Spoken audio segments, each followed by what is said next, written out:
같이 봉독을 하겠습니다. 시작. 또 비유로 말씀하시되 천국은 마치 여자가 가루 서말 속에 갖다 넣어 전부 부풀게 한 누룩과 같으니라. 네, 오늘은 천국의 누룩과 세상의 누룩이라는 제목으로 말씀을 같이 상고해 보도록 하겠습니다. 마태 13장은 천국작입니다. 네, 7가지 비유를 이제 기록을 해 놓으셨기 때문인데, 여기에는 가라지 비유, 겨자씨 비유, 밭에 감추인 보아 비유 등등이 있습니다. 여기 본문에서 말씀하시는 천국을 비유를 하기를 이제 여자가 가루 서말 속에 넣어 전부 부풀게 한 누룩과 같다고 하십니다. 그럼 같은 누룩에 대한 말씀인데, 이제 마태 16장 6절을 보시면, 네, 여기는 제가 읽겠습니다. 네, 여기도 예수님이 하시는 말씀인데, 여기서는 이제 삼가 바리새인과 사두개인의 누룩을 주의하라고 이렇게 표현하고 있습니다. 그럼 지금 누룩이라는 표현을 예수님께서 2차례에 걸쳐서 설명을 하셨는데, 천국이라는 것을 설명하기 위해서 누룩을 비유를 하셨고, 또 한쪽에서는 삼가해야 될 누룩을 말씀을 하고 계십니다. 우리가 성경을 읽으실 때는 이런 말이 있는지 저런 말이 있는지 우리는 잘 생각을 안 하게 되죠. 그리고 생각을 한다고 해도 이게 무슨 뜻인지, 깊은 뜻이 있는 건지 이제 생각하기도 이제 귀찮아 하니까 우리는 그렇게 보고 있지만, 그러나 이런 말씀의 의미가 어떤 의미가 있는지 오늘은 이제 성경을 이제 깊이 보는 시간을 갖겠습니다. 우리가 영어 공부를 하면 영어 단어 하나하나에도 이제 집중을 하면서 읽게 되잖아요. 이제 예를 들어서 영어 단어에 이제 보이라는 단어를 이제 읽게 되면 그 단어 하나를 정확하게 모르면 그 단어가 말하는 이제 뜻이나 그 단어 속에 이제 어떤 자료들에 대한 그 보이라는 단어 속에 들어가 있는 그 전체적인 문장의 그 맥을 놓칠 수가 있기 때문입니다. 이제 성경에서 사용하고 있는 이 용어는 해석을 바르게 함으로 해서 우리가 하나님의 뜻을 바르게 순종을 할 수가 있습니다. 그래서 이 뜻을 이제 잘못 해석해 버리게 되면 어떤 현상이 일어나느냐, 이제 순종을 한다는 것도 이제 잘못 순종을 하게 되는 거죠.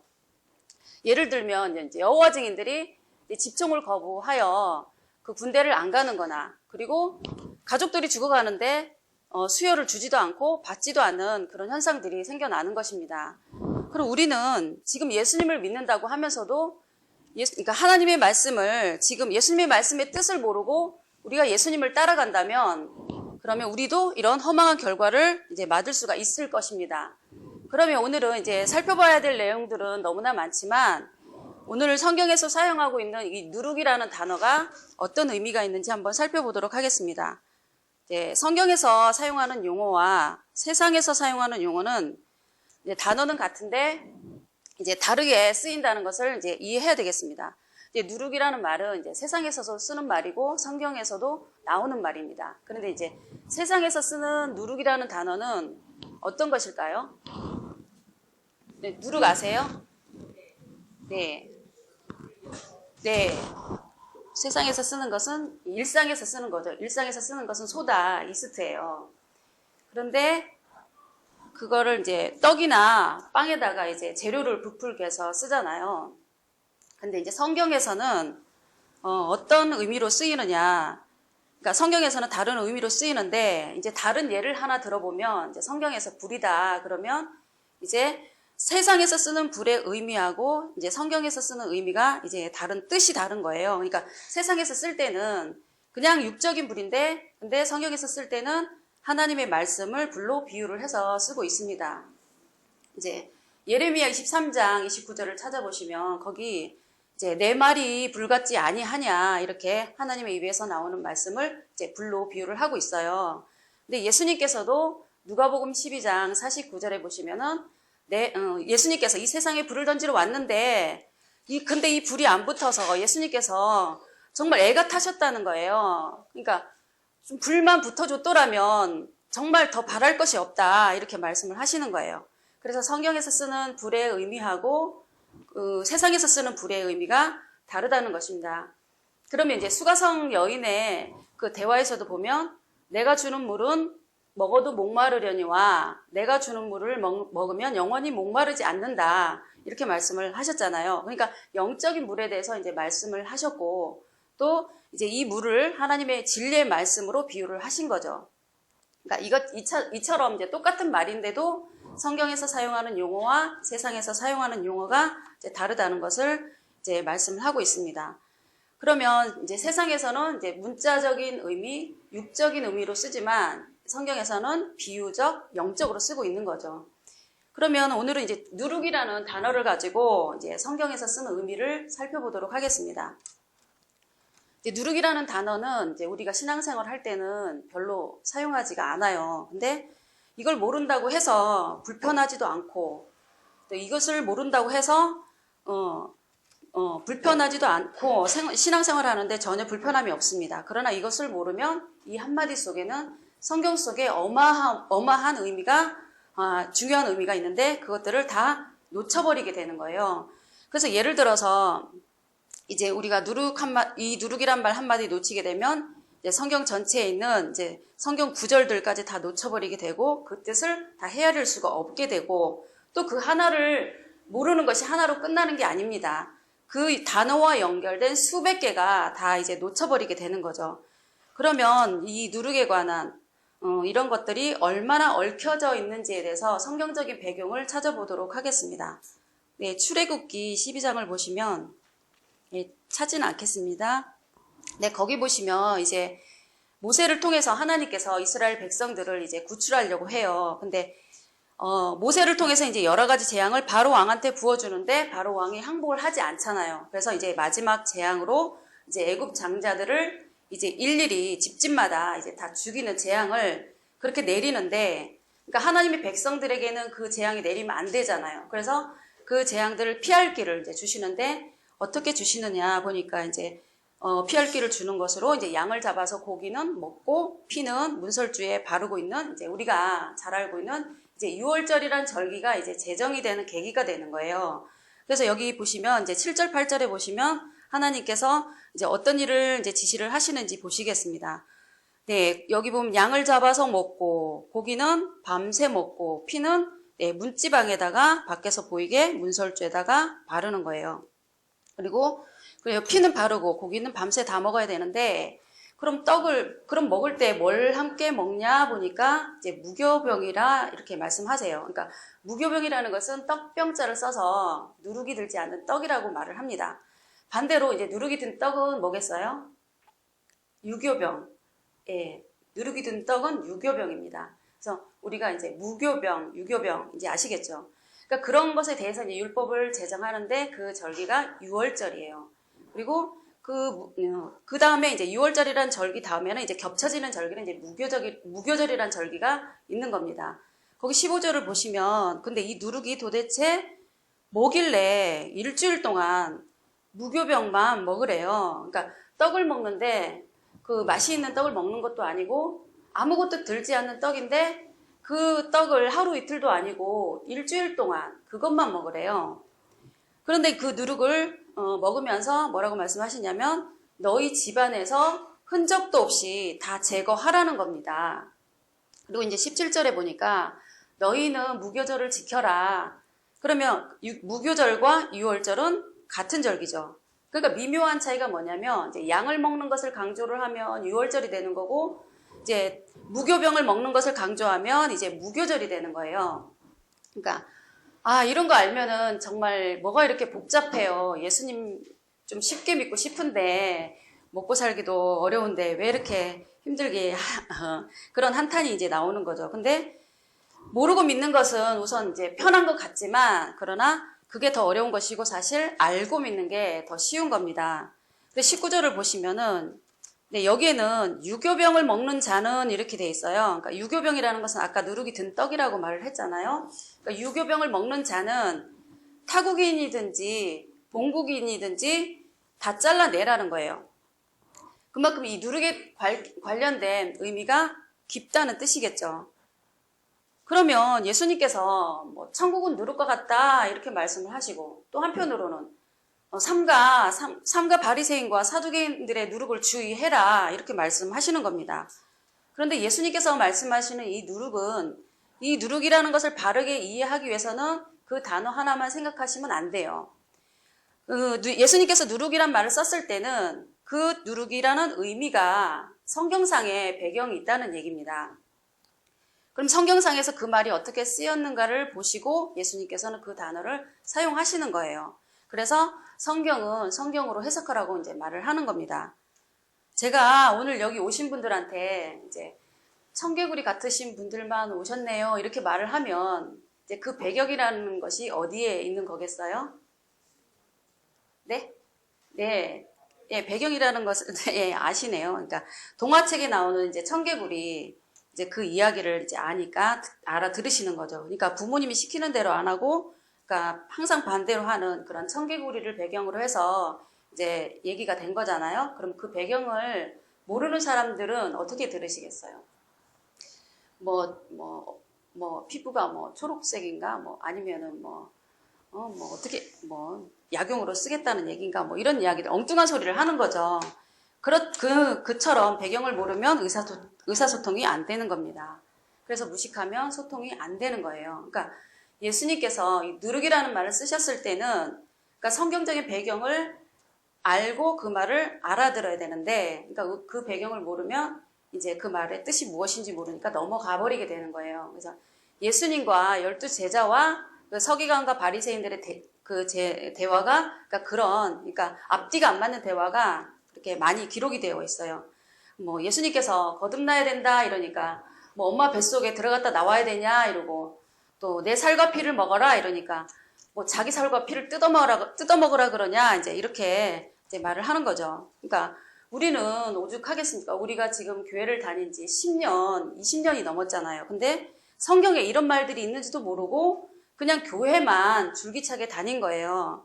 그러니까 예수님께서 이제 분명히 이제 이런 말씀 한마디를 하셨을 때는 분명히 성경적인 배경을 가지고 사용을 하셨을 텐데, 보니까 6월절에서부터 무교병, 그 다음에 누룩이 들지 않는 떡을 먹어라 이렇게 표현한 이 배경 이야기가 이제 유래가 되는 것을 우리가 이해를 할 수 있습니다. 그러니까 성경을 볼 때 우리가 이렇게 배경을 보는 습관을 이제 먼저 이제 들여놔야 되겠죠. 이제 예를 들어서 이제 나를 믿는 자는 그 배에서 생수의 강이 흘러나리라. 또 목마른 자는 누구든지 내게 와서 물을 마셔라. 이렇게 말씀하시는데 그 물이라는 의미를 어떤 뜻으로 사용했는지를 알아야 예수님하고 소통이 되는 거죠. 그렇지 않으면 이제 그 말의 뜻을 이제 자기 형편에 맞춰서 이제 생각을 하게 됩니다. 그러니까 돈에 목마르면 이제 돈을 구할 것이고, 그리고 여자가 목마르면 여자를 구할 것이고, 내가 직장을 찾으면 직장을 구하겠죠. 그러니까 예수님께서 물이라는 단어를 이제 사용하셨을 때는 어떤 성경적인 배경을 가지고 이제 쓰셨는가를 이해를 해야지, 아니면은 예수님을 만나더라도 의사소통이 안 되는 겁니다. 그러니까 지금 우리는 예수님한테 데려다 놔도 예수님과 못 삽니다. 왜? 예수님하고 말이 안 통해서 못 사는 거예요. 그래서 우리가 교회에 와서 하는 일은 청소하고 봉사하는 것이 목적이 아니라, 교회에 와서 하는 일은, 교회 생활의 목적은 뭐냐? 성경을 배우는 것이에요. 왜? 천국에 와서 지금 잘 살 준비하는 이제 교회 생활의 목적인 겁니다. 자, 누룩에 대해서 조금 더 살펴보시면, 이제 이렇게 누룩 한 마디 얽혀져 있는 것이 이제 성경적인 배경을 보니까 벌써 예수님으로부터 1500년 전에 이 이야기가 유래가 된 거예요. 그러니까 모세를 통해서 세워진 법인데 그 1500년 전부터 이 누룩에 이제 얽혀져 있는 이야기가 이렇게 이야기가 나오고 있었다는 거죠. 그래서 이런 이야기는 레위기나 신명기나 그다음에 모세오경에도 이제 여러 군데 곳곳에 이제 살펴보시면 알 수가 있습니다. 네. 그러면 레위기 23장 17절 찾아보겠습니다.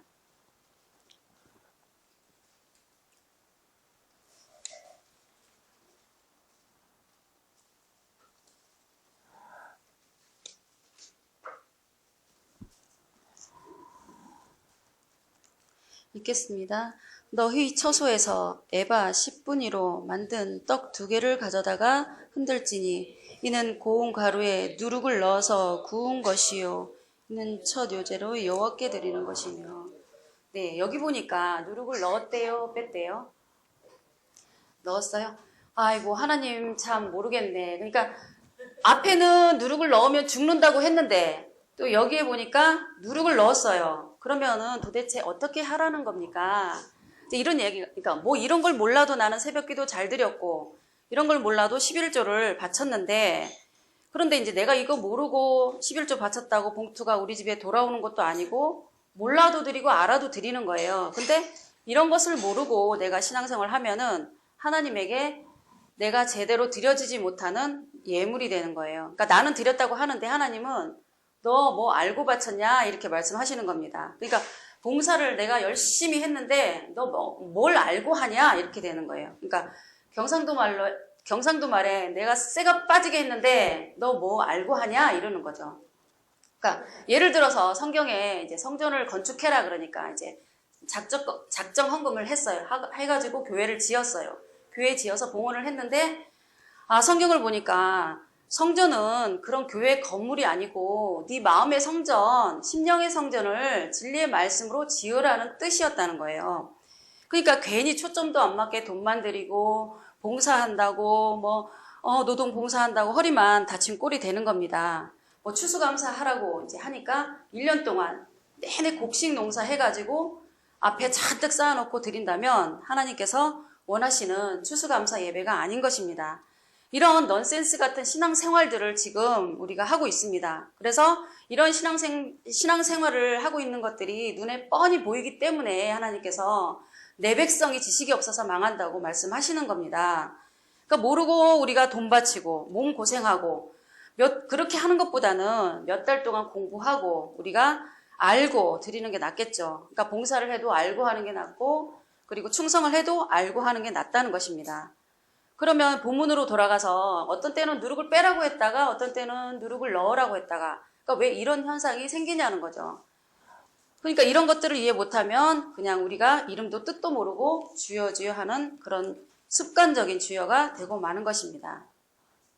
그러면 이 누룩이라는 뜻이 도대체 무엇이길래 예수님께서 불쑥 천국은 말이야 마치 가루 서말 속에 넣어서 전부를 부풀게 한 것과 같아 이렇게 말씀을 하시고 또 누룩을 이렇게 천국에다 비유를 하는가 하면 또 한편으로는 사두개인과 바리새인의 누룩을 주의하라 이렇게 하시는 거냐는 겁니다. 그러니까 아까 이제 누룩을 보실 때 이제 빼라는 게 있었고 넣으라는 게 있었죠. 그러면은 넣으라는 누룩은 뭐고 빼라는 누룩은 뭐냐? 그러니까 여기 보시면 천국을 이제 누룩으로 비유를 하셨다는 것은 넣으라는 거예요, 빼라는 거예요? 네, 이거는 넣으라는 거죠. 근데 반면에 이제 누룩을 삼가해라는 이런 이야기는 뭘까요? 너무 앞서가시네. 그러니까 극장 관람을 삼가라, 뭐 나이트클럽을 삼가해라 이런 말은 이제 그 빼라는 얘기고 하지 말라는 얘기죠. 그러니까 빼라는 누룩이 있고 넣으라는 누룩이 있는데 이걸 모르고 우리가 뺄 걸 집어넣고 집어넣을 걸 빼면 안 된다는 말입니다. 그래서 천국 가서 이렇게 해서 천국 가서 딱 보니까 너 거꾸로 했네 이러시는 거예요. 그러니까 여태까지 했던 것이 이제 다 허사가 되는 것이에요. 이 말에 얽혀져 있는 뜻을 이제 우리가 알아야 예수님 말씀에 제대로 순종을 하게 되는데 근데 다 모르니까 누가 가르쳐주는 사람도 없고 누가 배우려고 하는 사람도 없고 그런 현상이 지금 있는 것입니다. 그래서 누룩이라는 뜻이 이제 무엇인가 살펴보시면 이제 마태 16장의 5절부터 보시면 이제 제자들이 이제 건너편으로 가는데 떡 가져가기를 잊었다는 거예요. 그래서 이제 건너편으로 간다는 것은 이제 갈릴리 호수 저 멀리 간다는 거예요. 근데 우리도 이제 가끔 등산 갈 때 뭐 챙겨가잖아요. 이제 점심 때 뭐 먹을 거 도시락 같은 거, 김밥 같은 거 챙겨가는데 그거 안 챙겨가면 이제 점심 때 뭐 먹을까 하고 불안한 거죠. 이제 그러니까 이제 제자들도 이제 떡 챙기는 걸 잊은 거예요. 그래서 그걸 걱정하고 있는데 이제 예수님께서 그 마음을 아셨어요. 이것들이 또 떡 걱정하고 있구나. 그러고 그런 거 아시고는 이제 하시는 말씀이 6절에 예수님께서 하시는 말씀이 삼가 바리새인과 사두개인들의 누룩을 주의하라 하고 말씀을 하시니까 아까 말했잖아요. 누룩은 뭐 만드는 데 쓰는 거라 그랬어요? 네, 떡 만드는 데 쓰는 재료라 그랬잖아요. 그러니까 이 제자들이 이제 본능적으로 이제 누룩이란 얘기를 들으니까 이제 뭐가 생각나냐? 네, 떡이 이제 번개같이 생각이 난 거예요. 그래서 제자들이 지금 뭐 걱정하고 있었어요?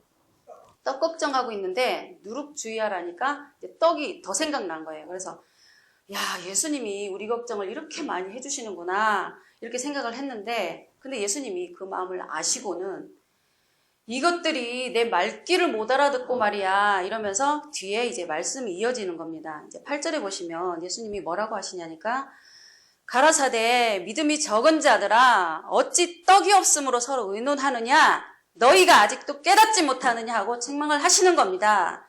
그러면서 떡 5개로 5,000명을 먹였고 떡 7개로 4,000명을 먹였는데 벌써 잊었느냐 하면서 책망을 하시는 거예요. 그러니까 마태복음 그 바로 앞에 보시면 이제 14장에 거기서는 떡 5개로 5,000명을 먹였습니다. 그 다음 장 15장에 보시면 거기는 떡 7개로 4,000명을 먹였어요.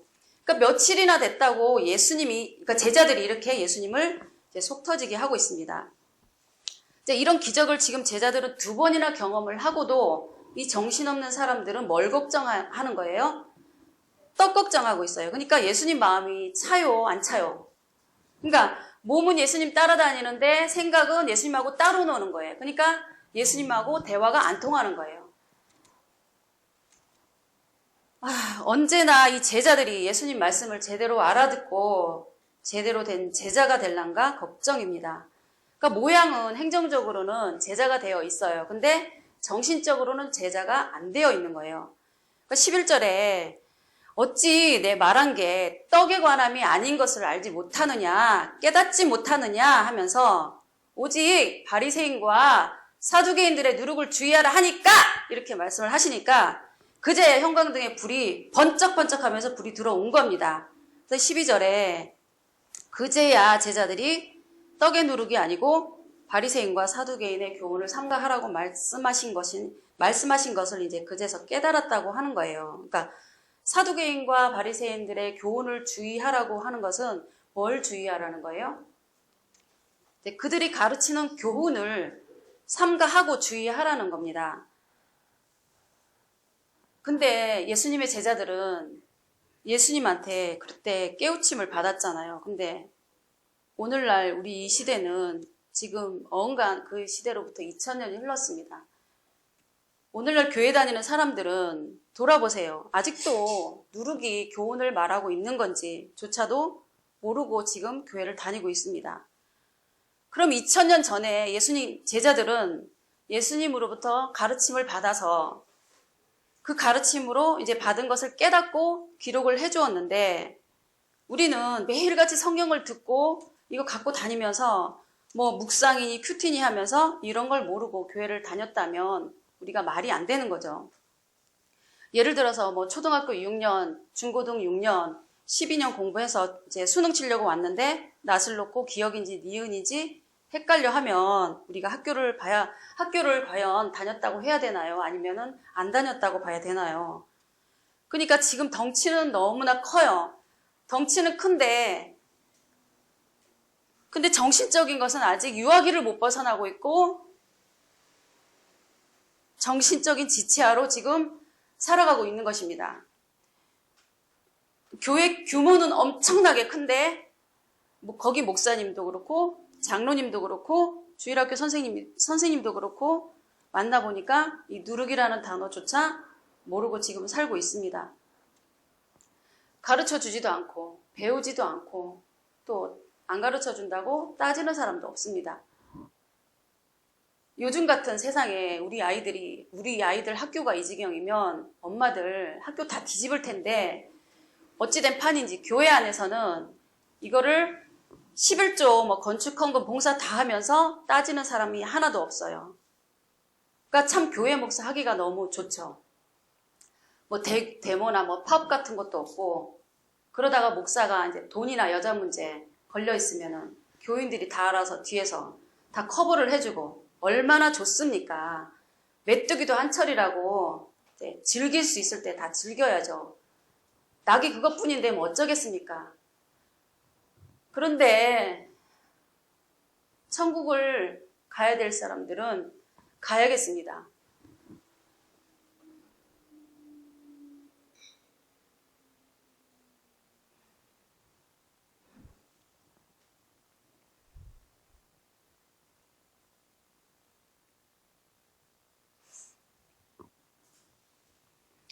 성경에 기록이 다 돼 있는데 가르쳐줘야 될 사람들은 가르치지도 않고 배워야 될 사람들은 배우지도 않고 있으면 하나님의 책망은 피할 수가 없겠죠.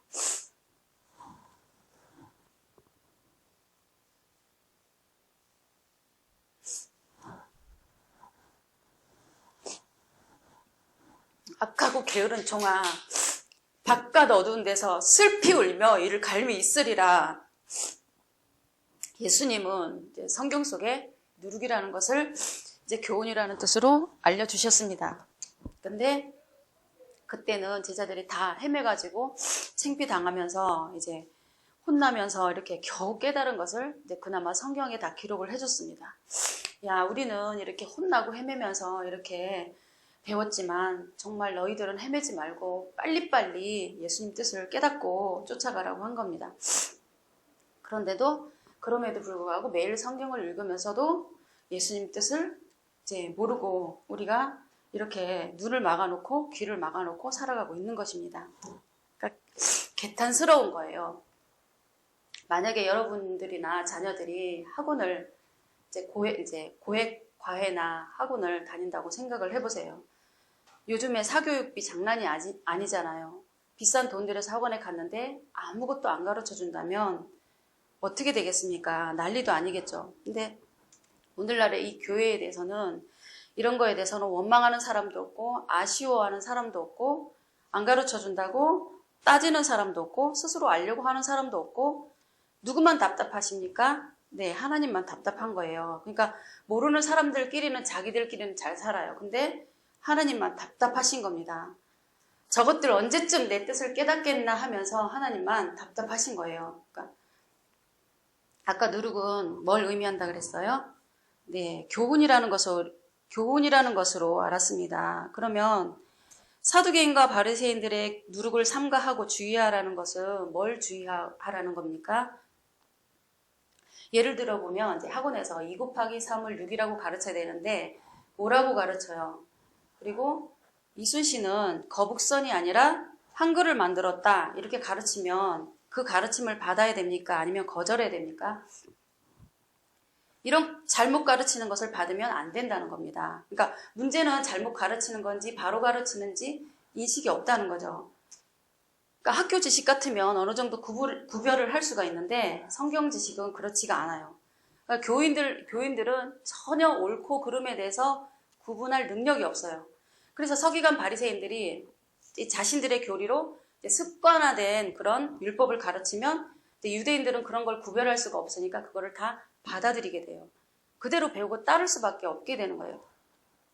그것도 이제 수천 년이나 배워온 건데 어떻게 하겠어요? 이제 갈릴레오처럼 자기는 지구가 도는 것을 알아도 그들의 교리가 태양이 돈다고 그렇게 규정을 해놓으면은 그대로 따라야 하는 겁니다. 그러니까 자기가 아는 지식이 정말 자기 목숨을 버려도 좋을 정도로 정말 가치가 있는 것이라면 모르지만 그렇지 않고 누가 그런 싸움을 진리를 지키려고 하겠습니까?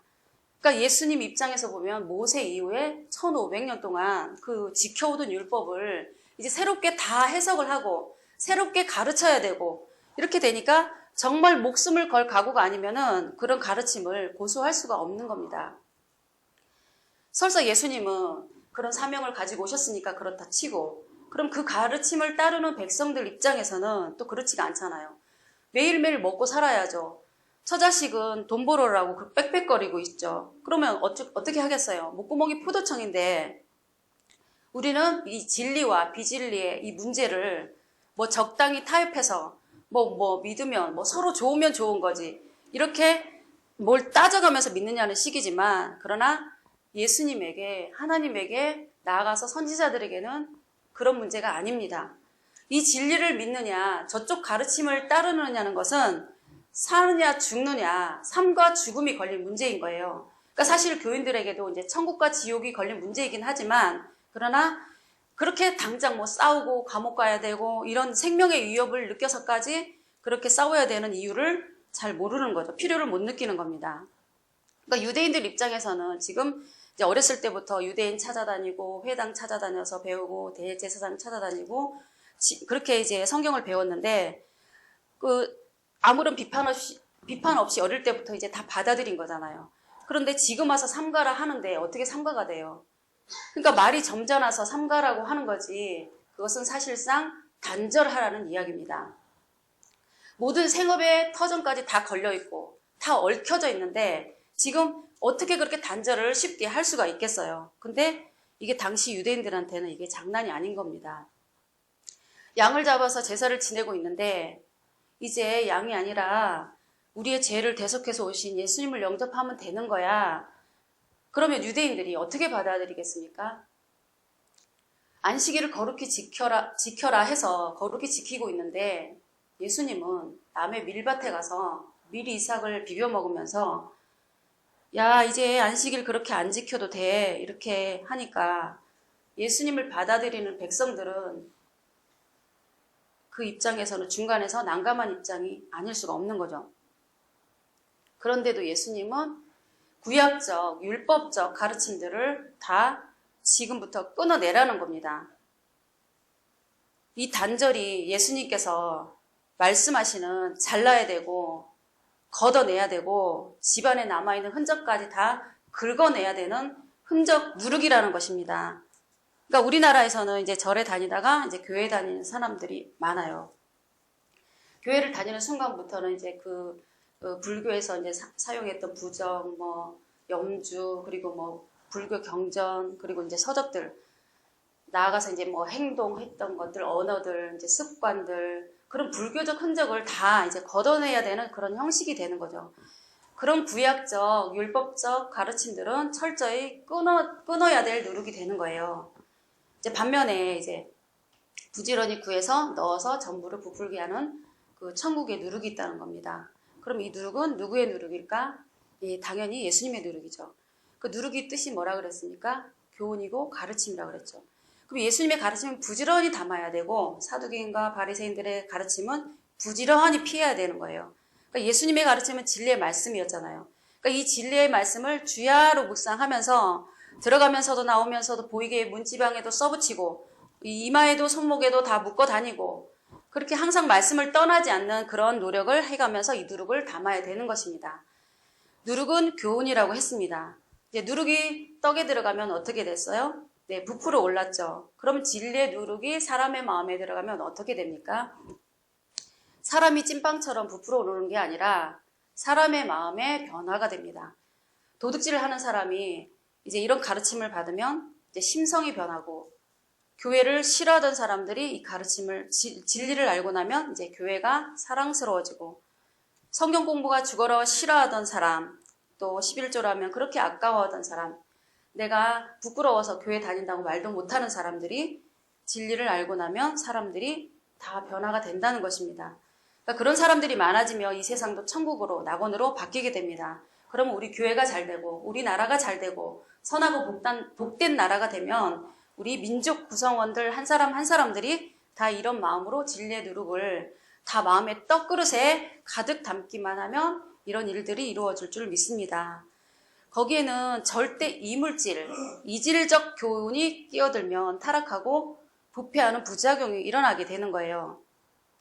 저 경기도 어디에 보니까 이제 벼농사를 짓는데 이제 무공해로 이제 자연식 유기농으로 해서 이제 농사를 짓는 밭을 만들어서 그 유기농으로 이제 특허를 받는데 몇 년 동안 농약을 치지 않는 그런 기간이 있었어요. 그래서 이제 자연 상태에서 관리를 잘 하면서 몇 년 동안 관리를 잘 했어요. 근데 한 해만 이제 지나면은 이제 이 특허를 받을 수 있는 이제 기회가 주어지는데 예기치 않은 일이 발생한 거예요.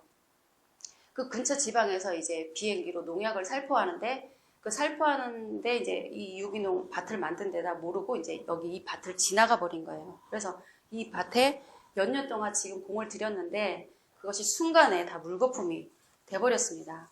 그러니까 이것이 삼가해야 될 누룩이라는 한 적절한 예로 볼 수 있습니다.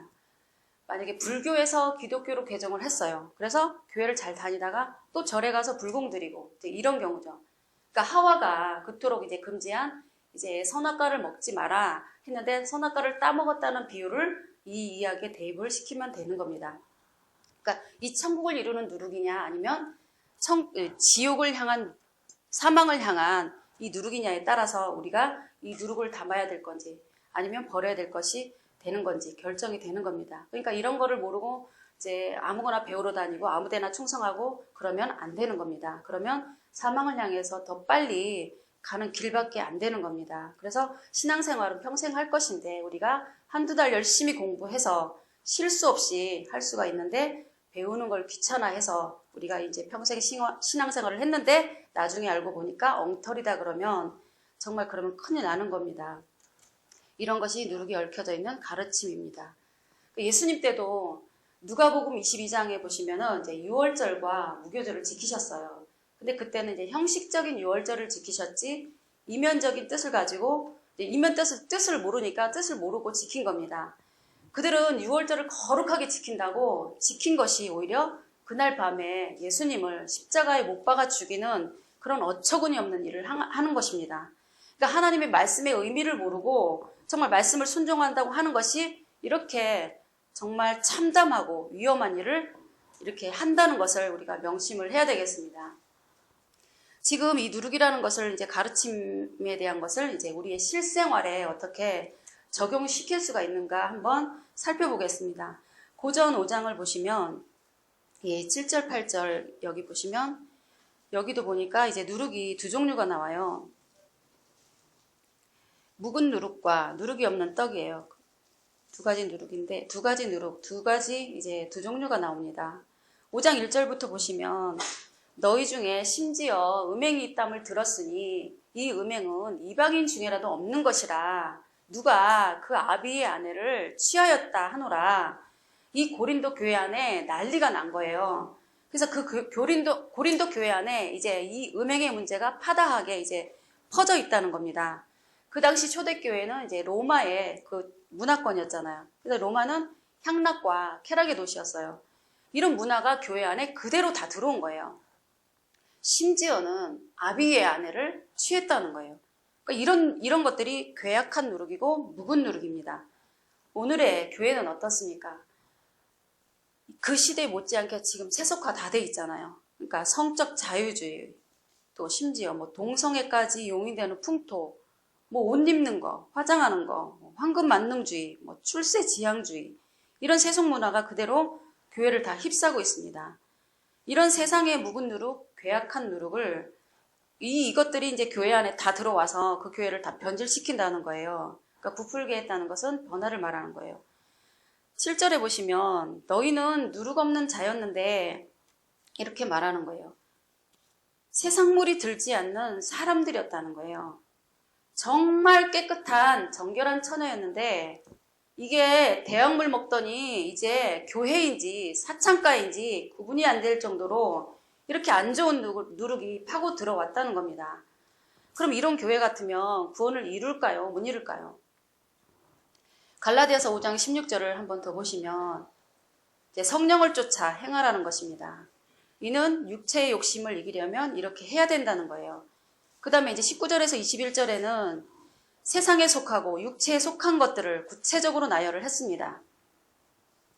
우상숭배, 음행, 술수, 분쟁, 시기, 분냄, 당짓는 것, 투기, 술취함 이런 것들을 가지고는 하나님 나라를 받을 수가 없다는 거죠. 이런 것들이 악한 누룩이에요. 그러니까 오늘날 우리 어른들은 물론이고 청소년들의 문화가 이 더러운 잡탕 같은 문화에 찌들려 살고 있어서 앞으로가 진짜 더 걱정스럽습니다. 또 다른 누룩의 일면을 보시면 갈라디아서 5장 9절을 보시면 여기 보면 적은 누룩이 온 덩어리에 퍼지니라 그랬죠. 갈라디아 같은 경우는 이제 할례받기 운동이 벌어졌어요. 이제 그 예수를 믿어도 이제 유대인 풍습이었던 이제 할례를 받아야 된다는 이런 움직임이 이제 교회 안에 이제 들어온 거예요. 이런 잘못된 가르침이 교회 안에 조용히 들어와 있는데도 불구하고 이런 것들을 제거해야 되는 건지 아니면 인식을 못하고 있다는 거예요. 그러니까 교회를 다니면서 전보로 다니고 절에 다니고 이제 불공들이러 다니는 거죠.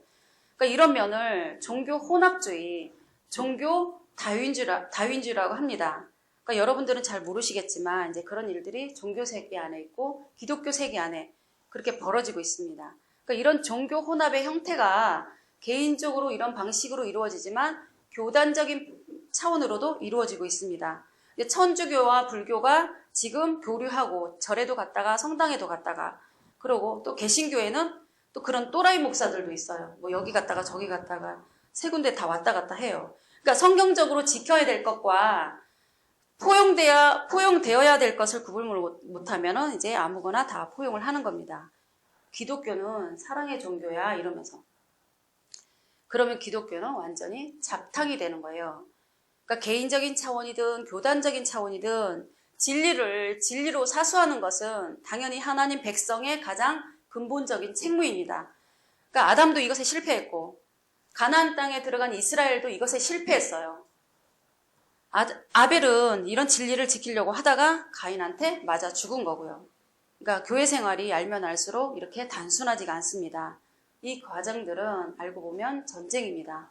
그러니까 이런 면에서 우리 교회들이 지금 다 타락했고 지금 해달별들이 다 떨어져서 지금 하늘들을 우러러본 즉 거기에 빛이 없다라고 말하는 겁니다.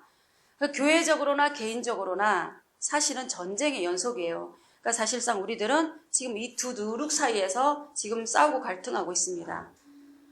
사실 이런 싸움은 혼자 하기 굉장히 힘듭니다. 그래서 우리 모두가 마음을 모아서 서로 당겨주고 끌어주고 그러면 훨씬 도움이 될 것입니다. 같이 영생으로 가는 길에 우리 이강철 집사님이 지금 우리 최 감독님 이렇게 챙겨주시고 하듯이 우리가 서로 챙겨주면서 간다면 힘든 길이지만 참으로 즐겁게 갈 수 있을 것입니다. 그리고 이제 세상이 어떤 것보다도 어떤 즐거움보다도 이 하나님의 진리를 깨닫는 즐거움으로 이 큰 것임을 아는 사람들은 알 것입니다. 그렇게 즐겁게 우리가 한 걸음 한 걸음 나가다 보면 영생도 눈앞에 성큼성큼 다가와 있는 순간이 느끼게 되는 날이 있을 것입니다. 천국은 여자가 가루 서말 속에 넣어 전부를 부풀게 한 누룩과 같다. 그러면 우리가 다른 노력보다도 이 진리의 누룩, 천국의 누룩을 늘 가까이 하고 담으려는 노력을 꾸준히 해야겠습니다.